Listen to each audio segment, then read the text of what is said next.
검찰이 재소환을 요구했지만 이재명 대표 쪽은 일단은 거부하는 듯한 기류입니다. 그러자 검찰에선 영장 청구 방침이다. 방침을 세웠다라는 얘기도 나옵니다. 함께 보시죠.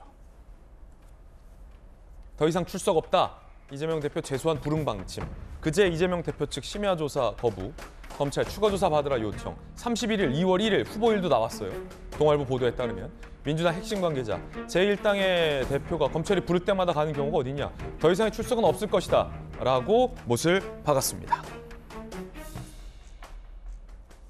안호영 민주당 수석 대변인도 얘기를 했는데 그 얘기 한번 들어보시죠.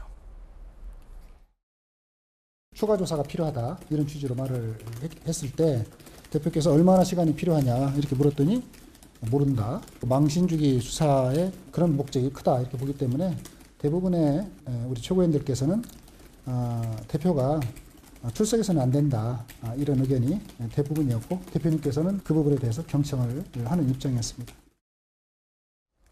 지금 날짜까지 나왔는데 전재수 의원님 일단 이재명 대표 쪽은 다시는 안 나가겠다라는 입장 맞습니까?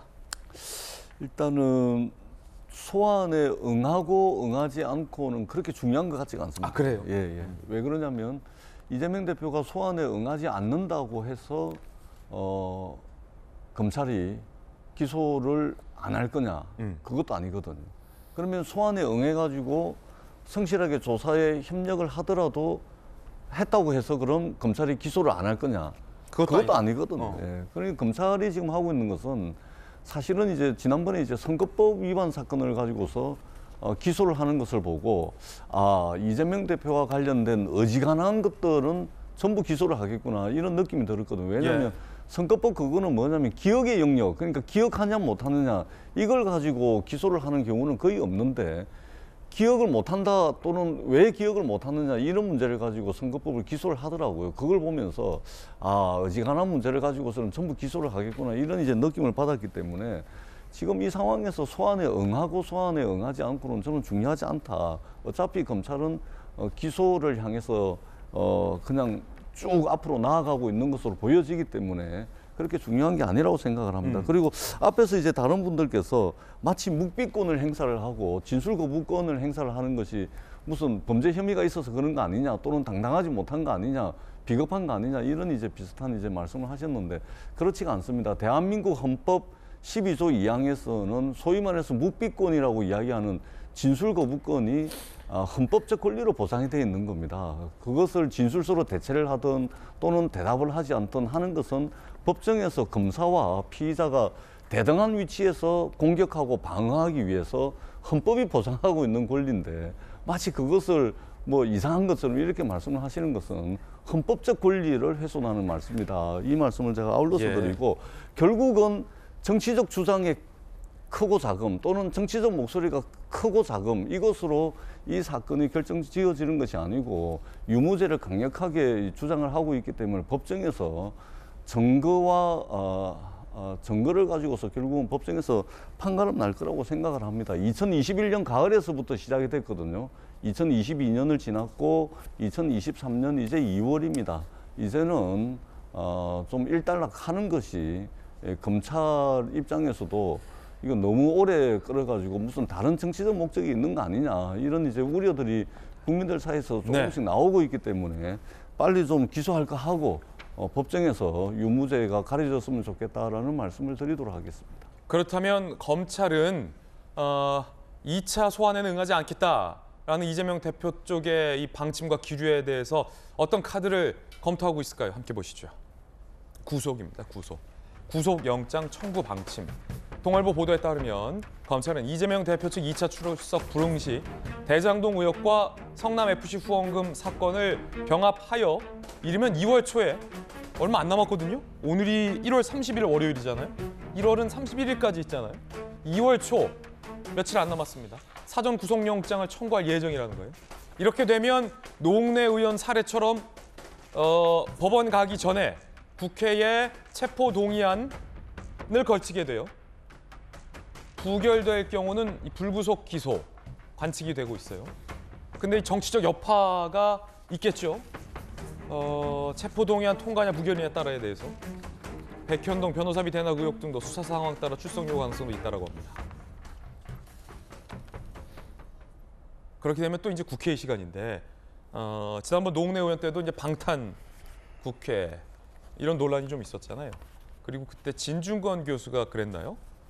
민방위 훈련을 패러디해서 노웅래 의원 체포동의안 부결을 두고 명방위 훈련은 성공적으로 성공했다. 뭐 이렇게 비꼬기도 했었는데 검찰이 구속영장을 청구한다고 해요. 그렇다면 이번에도 부결될 걸로 보십니까? 당연하지 않을까요? 노웅래 의원한테도 부결을 했는데 당대표고 당대표 한번 소환하는데 뭐 수십 명의 의원이 거기를 같이 가지고 이번에도 오지 말라고 했는데 한 10명 정도 같이 가셨더라고요. 달라질 이유가 하나도 없죠. 저는 이번에도 부결시킬 거라고 생각합니다. 그리고 검찰도 그걸 아마 각오하고 있을 거라고 생각이 됩니다. 지금 이재명 대표는 우선 민주화 운동하다가 지금 조사를 받는 게 아닙니다.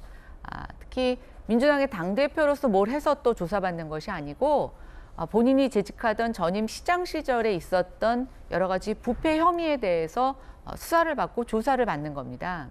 근데 여기에 왜 엉뚱하게 뭐 당대표를 부르면 부르는 대로 계속 가냐라고 하는 대변인의 답변이 있는지 모르겠고요.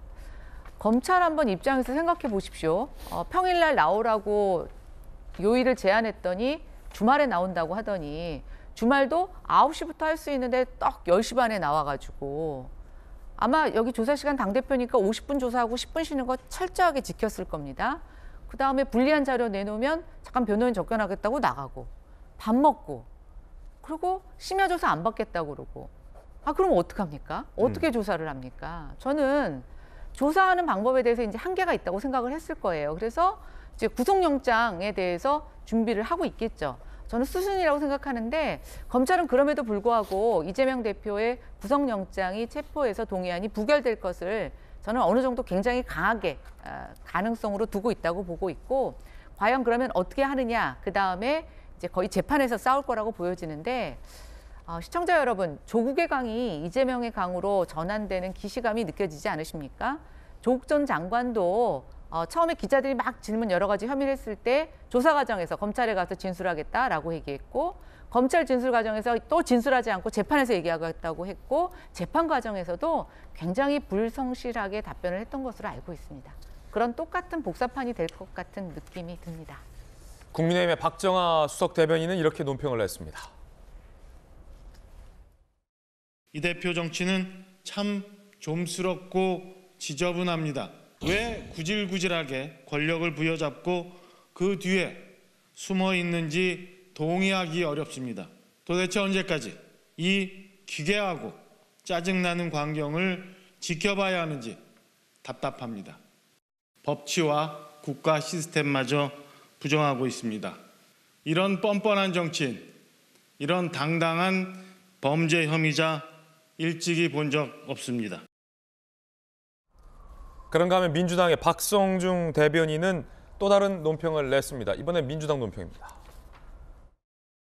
검찰 수사의 목적이 대장동 비리의 진상규명에 있는 것이 아니라 윤석열 대통령의 정적을 제거하는 데 있다는 것이 조사를 거듭할수록 드러나고 있습니다.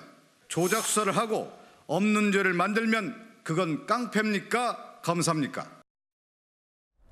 깡패냐 검사냐라고 민주당은 얘기했고 국민의힘은 이재명 정치는 좀스럽고 지저분하다라고 비판을 했습니다.